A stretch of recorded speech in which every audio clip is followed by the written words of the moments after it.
And our focus today is to go back and continue to discuss how to paraphrase again. And then I want to take a look at assignment 2.8. So we're going to talk about some of these things, and then you're going to have some time to work here in class. So the very first thing I want you to do is to go into content.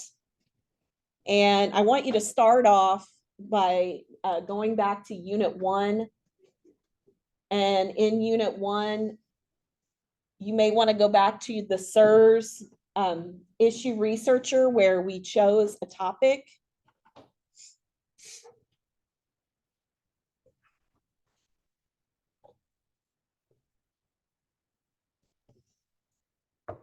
Maybe. I'm going to click on that again. There we go. And I want you to go back into your to the topic that you selected. Mine was homework. Okay. And the article that I'm working on is this article titled Homework.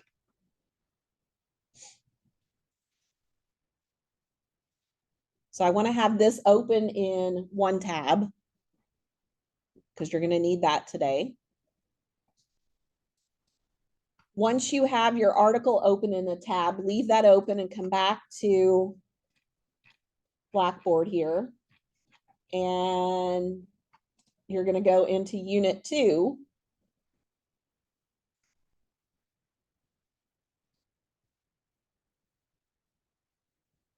Actually, sorry, go back to Unit 1. You're going to want to open up, in addition to having that article open, you're going to want to open up assignment 1.6, which is our annotation of the readings.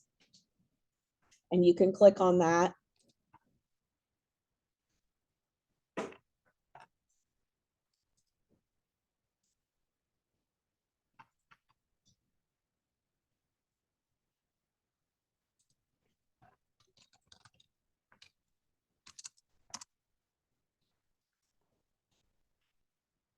Let me get this open.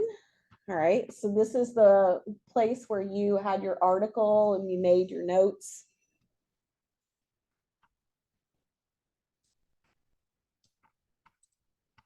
And you can access that by clicking on 1.6.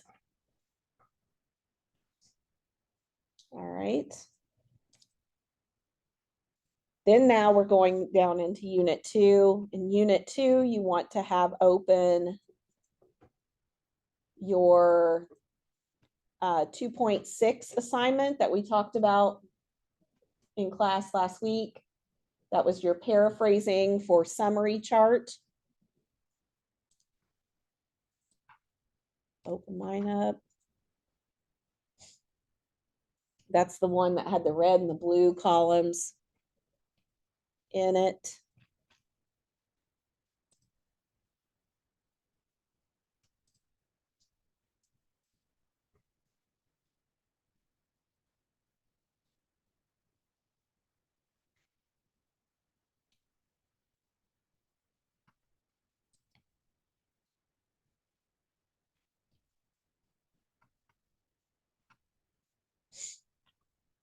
All right.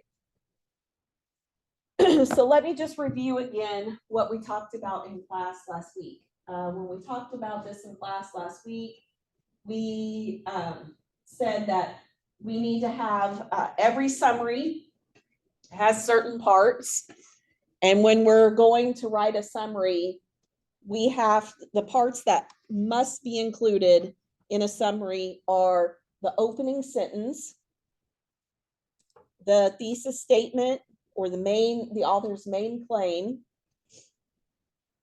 reasons the author has that opinion, a counter argument if there is one, and a conclusion. And you were using your 1.6 notes that you took where we labeled things. You were using those to identify the sentence from the article that was the main claim, the sentence from the article that was reason number 1, the sentence from the article that was reason number 2.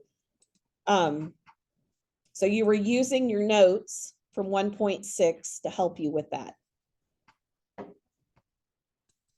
We said last week, let me go back here, that you were going to work on paraphrasing those items, those sentences in the blue column, and that you were going to use your paraphrasing toolkit or your toolbox here that we talked about in class last week. With paraphrasing,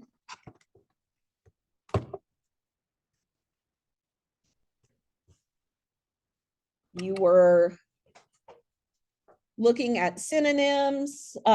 You were looking at synonyms, changing words in the sentence to words that mean the same thing. You were looking at chunking the sentence into phrases and moving those phrases around within the sentence.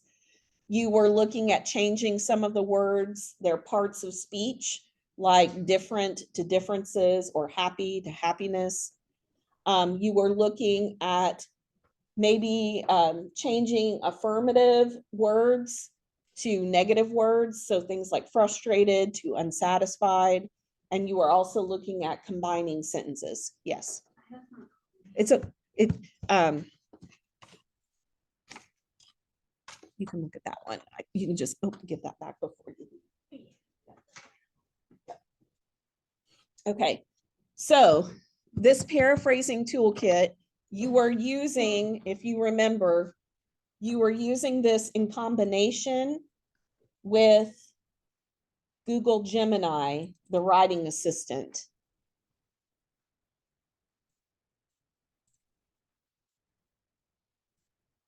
So you were using Gemini along with your paraphrasing toolkit to help you rephrase those sentences in the blue column over here into the pink or red column. Let me do another example for you for this, and then I'll give you all a few minutes just to double check and make sure you've got this pink or this red column mostly complete here. I'm going to do another example. I'm going to do supporting reason number 2. Remember that my author, I'm going to start off by reading what I've got so far as my summary goes. In the text homework, Saul Austerlitz, so I have my article's name, the author's name, what the author is doing in the article he finds value in assigning homework to children like his own.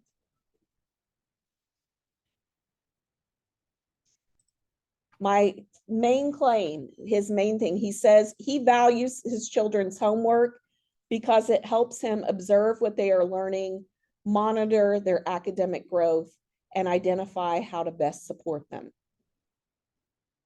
One reason he appreciates homework is using the teacher's suggestions to improve homework habits more effectively, or to make a homework routine more effective. I still kind of need to play around with the wording on that one, but all right, I'm going to do this one as an example next. Another reason that he appreciates homework, in the article, he says he enjoys seeing them, which would be his children, overcome the initial impulse that if something doesn't come easily, it isn't worth doing. So I can use my paraphrasing toolkit along with Google Gemini if I want.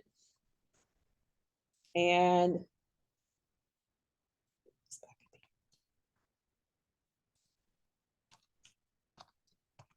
I'm going to put paraphrase, and I'm going to put in the sentence Paraphrase, I enjoy seeing them overcome the initial impulse that if something doesn't come easily, it isn't worth doing. Here are some options. These three options are still probably too worded too much alike the original statement. So I'd still have to play around with maybe moving some of those sentence structures around. But I like watching them push through their tendency to give up on things that aren't immediately easy. I enjoy seeing them challenge their belief that if something isn't effortless, it's not worth pursuing. I find it satisfying to observe them overcome their initial resistance to tasks that require effort. When it gives me these paraphrase options, I can also come down here to this modify the response. If I want something that is simpler, I like watching them keep trying even when things get tough. So that could be something I could say if I want it more casual. That's just not what you'd want to use. I dig seeing them stick with it when things aren't a breeze. More professional. I appreciate their perseverance in the face of initial challenges. That gives me, that's not a bad one. So maybe talking about persistence and perseverance. So again, these things I may not, copy and paste directly from here, but inputting this into Google Gemini helps us to kind of brainstorm some ideas here. So maybe if I start off with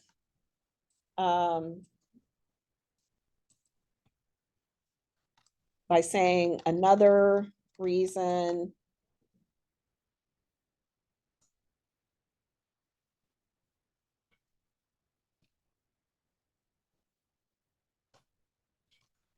homework is important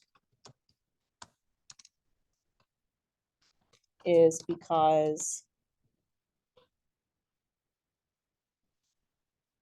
he, instead of appreciates or values, he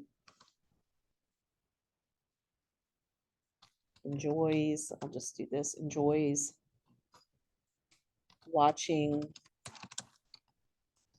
his children persist and persevere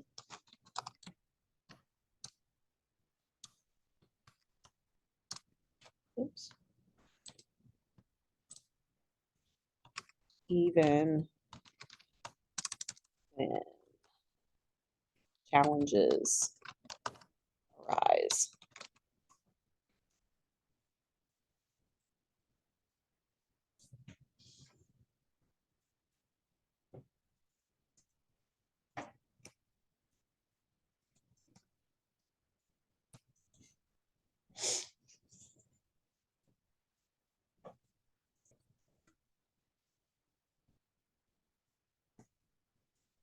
So what I want you to do right now, I'm going to give you all about, let's do 12 minutes.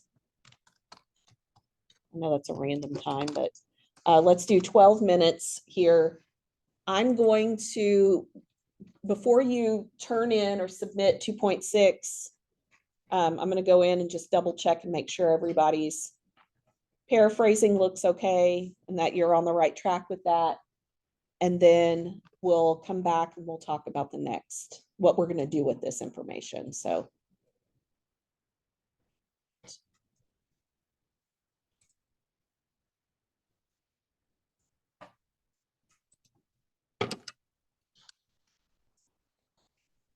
Let me look at your, I need to look at your. I really don't even have like any reasons because I can't. Okay. And like I'm not sure if the thesis statement is even right. Okay, let me look. I'm going to pull up your 1.10 or 1.6.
there is not, so let me.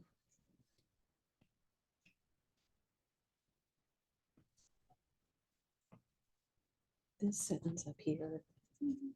I know it doesn't maybe directly state this. I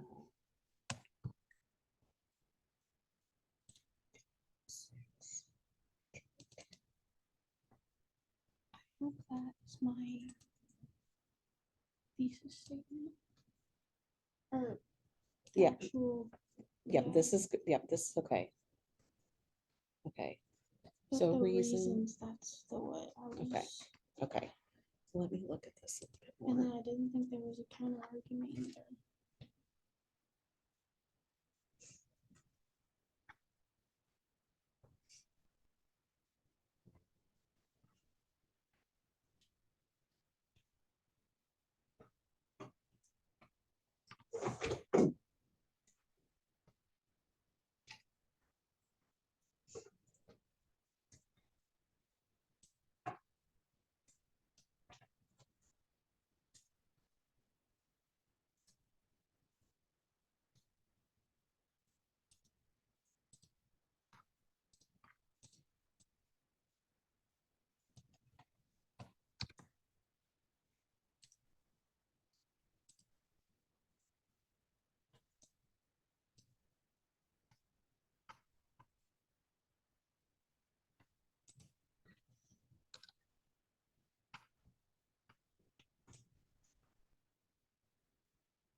I'll give you a few more minutes.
Okay.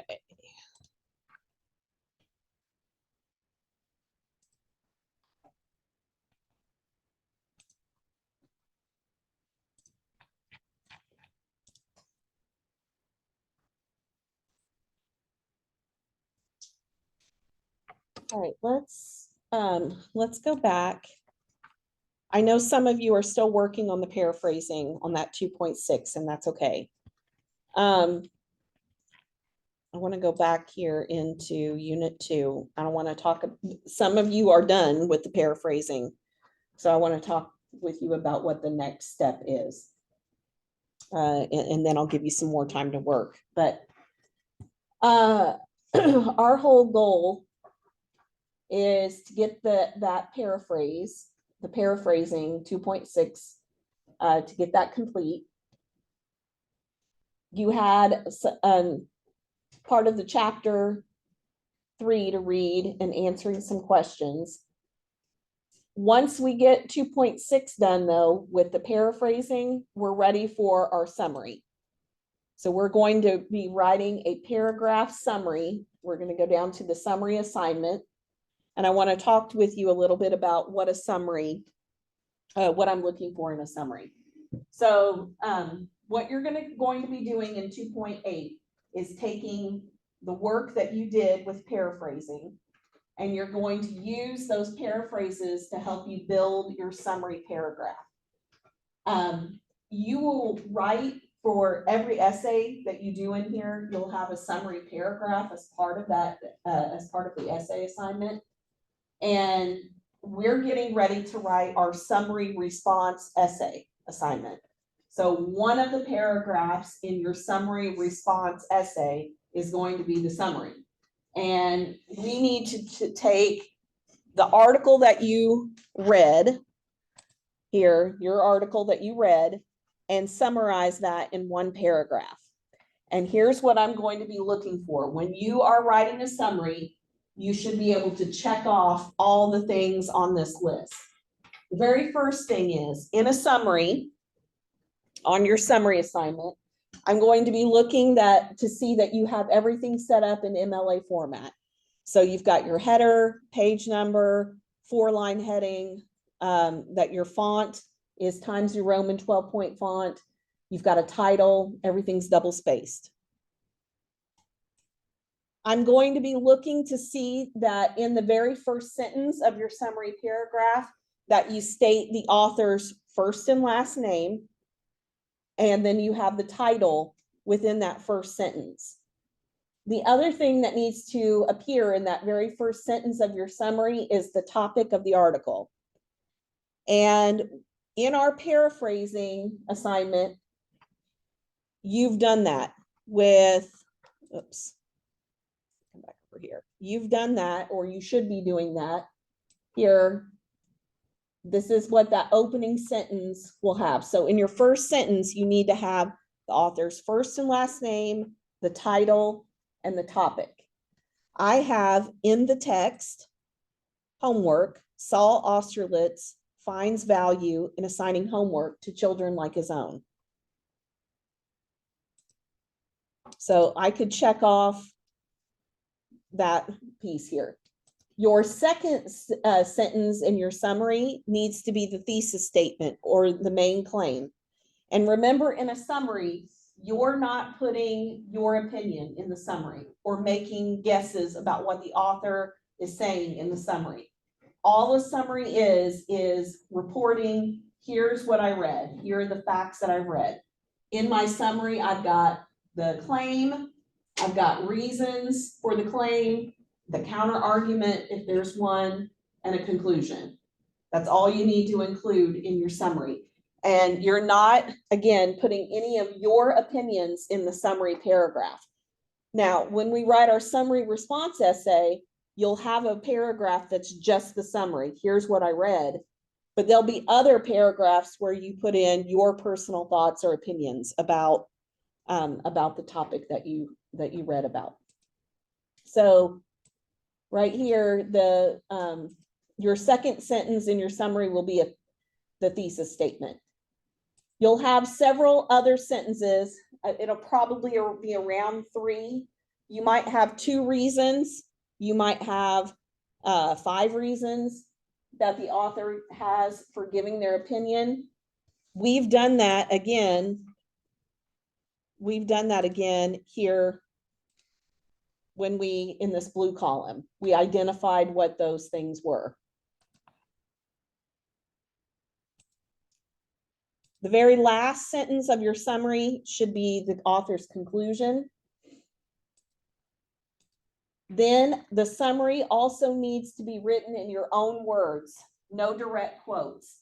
So you're not pulling a direct quote from your article and putting it in your summary. The summary is supposed to be all paraphrased, all sentences that are in your own words, no direct quotes. And again, no opinion, no personal opinions in the summary paragraph. That summary should be 5 to 10 sentences in length. This says to use in-text citations in MLA format when necessary. We should not need to use in-text citations in the summary because your first sentence says in the article homework, it points you to what article it is. We don't have any page numbers in our article. If we had page numbers, we would put those in text citations. But all of this came from the same page. So you will not need in-text citations on this summary. But you will need to include a works cited page where you put the citation at the end of the summary. And when we are here in the SIRS issue researcher, if we go to cite,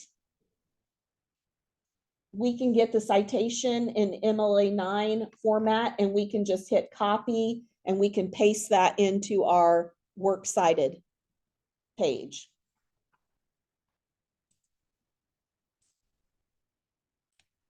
By using the library database, pretty much, I would say 99% of the time, those citations are going to be correctly formatted. So you'll just be able to put that on there, but it does need to have a hanging indent.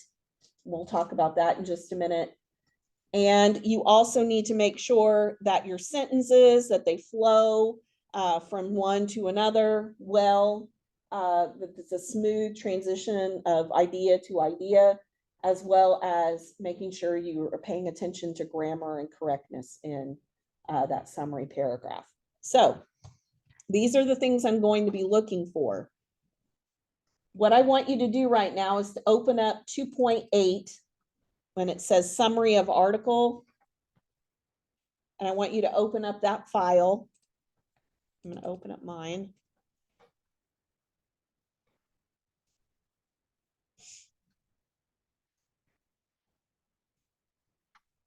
So up at the top where you see the page number, put your last name. I've got Singleton up here by mine, but you need to have your last name and page number in 2.8. You also need to have your first and last name, Professor Singleton, English 101, and we need to have in MLA format, the date is day, month, year. Day, the month needs to be completely typed out, no abbreviations here, and your year. For the title, you're going to put summary of, and the title of your article that you're summarizing in quotation marks. My title of my article is just homework, but I want the title of what you're going to be summarizing. While we're looking at that title, up here, the name of your file, you need to have summary of, and then you put your, go ahead and put the name of your title up here too, in the file name.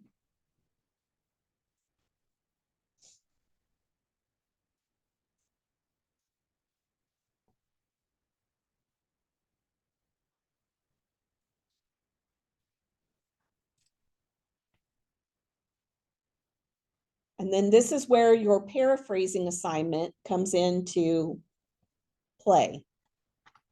Your paraphrasing assignment, you're taking those sentences that you just put in your own words.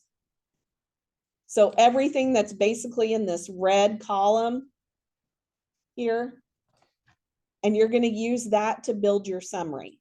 So this should be your first sentence. In the text, homework, Saul Austerlitz finds value in assigning homework to children like his own. So I put that here. That was my first sentence. In the text, homework, Saul Austerlitz finds value in assigning homework to children like his own. Second sentence, this is the main idea, the main claim from the article. I went over here. The main claim, the author's opinion in my own words, is he values his children's homework because it helps him observe what they are learning, monitor their academic growth, and identify how to best support them. Right here. I can copy and paste that, put it right in there. My second sentence. My third sentence is the first reason, the first supporting detail. So I'm going to go back over here. My first supporting reason, number one. I can take this sentence. One reason he appreciates homework. This is in my own words now. One reason he appreciates homework is using the teacher's suggestions to improve homework habits more effectively.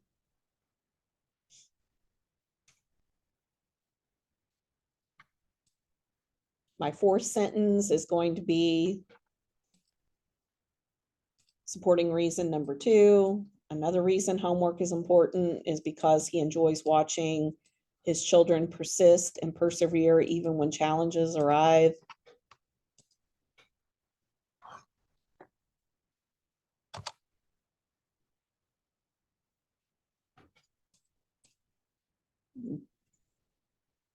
The fifth sentence is reason number three. Sixth sentence is the counter argument if you have it. Last sentence is the conclusion or the thesis statement restated in your own words. So you're basically taking everything in this red column that you've put in your own words, and you're moving it over here into paragraph format.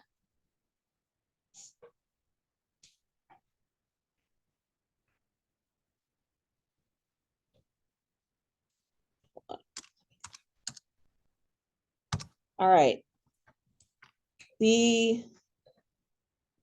Back here.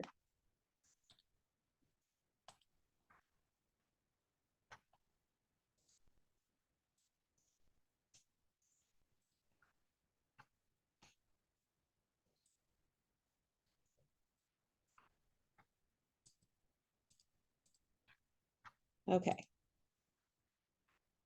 All right, now, here underneath there, I think it says insert page break there where yours is.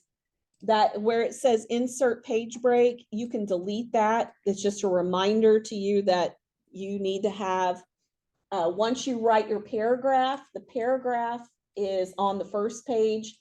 The works cited needs to be on the second page. So you'll put your cursor right here in front of works cited. You'll come up here to the top, and you're going to go to insert. You'll go down to break, and you'll hit page break. And again, your cursor is right in front of the word work, because that's where you want the new page to start. So you're going to go to insert, break, page break, and that's going to bump the works cited all the way down to the second page.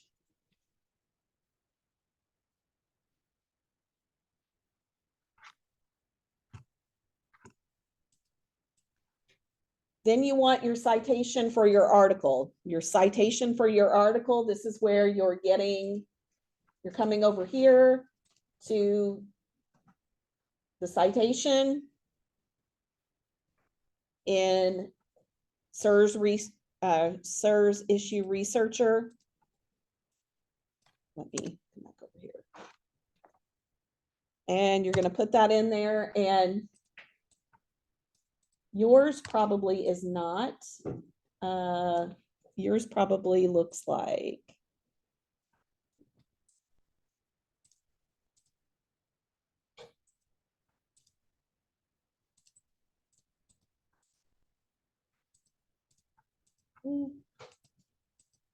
Well, if yours is all bumped over like this, you want to have a hanging indent. If you select all of, and this is what a hanging indent looks like. You've got the first line popped all the way over here to the left. All the things underneath it are bumped over to the right to show that this is one source. If you select your whole source and you go up to format and you go to align and indent and down to indentation options. So format, align and indent, indentation options. You'll see that there's a place here, special indent, and you can select hanging, and you want it to be 0.5, a ½ inch. And then you can hit apply, and it will make it look like this. And you want to make sure it's double spaced. And then underneath it, for the time being, for right now, I want you just to put in here that we use Google Gemini to assist us in paraphrasing on this assignment. Remember, we said that when we use AI, generative AI, to help us, to assist us in our writing, in order to avoid plagiarism, we want to give credit to AI where AI helped us. So I want you to put here, for right now, for me, Google Gemini used to assist in paraphrasing. We're going to talk more about how to put that citation in MLA format, but for right now, this is just for me. Also, I want to remind you that anytime you're using AI in your work, it's important to cite it, so that way you're giving credit and avoiding plagiarism. If your class or your course doesn't allow you to use AI, then that's not something you should be using on whatever assignment you're working on, if that's what the professor's wishes are. But you should be citing those, the use of AI there, just so that, again, I'm putting it like this for right now, just so that we know we use Google Gemini to help us with paraphrasing. And we can come back to that later. So once you get all of those things moved over into 2.8, the next step would then be to go and read through to check everything, to make sure that sentence to sentence to sentence, that everything flows. You want to check and make sure you have used good word choices, that everything makes sense. You want to proofread here before getting ready to submit it. Now, this paragraph in 2.8 is what we're going to use. We're going to end up on Thursday. We're going to start our summary response essay assignment. This paragraph is going to be one of the paragraphs in your essay. So you've already written one paragraph for the essay assignment that we're going to talk about on Thursday. This assignment is worth 50 points. And I've got the rubric here. I'm going to be using that checklist that we just talked about to grade your assignment. So you'll want to make sure that all of that is put in there together. Does anybody have any questions here about 2.8? Okay, so we've got about 15, a little bit less. We've got about 13 minutes left here in class. What I want you to spend this last 13 minutes doing is finishing up 2.6, your paraphrases, then going to 2.8 and start moving those paraphrases over into your summary paragraph here. Then by the time you come back to class Thursday, the idea is that you'll have all the way through 2.8 complete. And we'll get ready to start 2.9, which is our outline that we're going to work on for the summary response essay, our planning guide. We're going to start planning for that essay.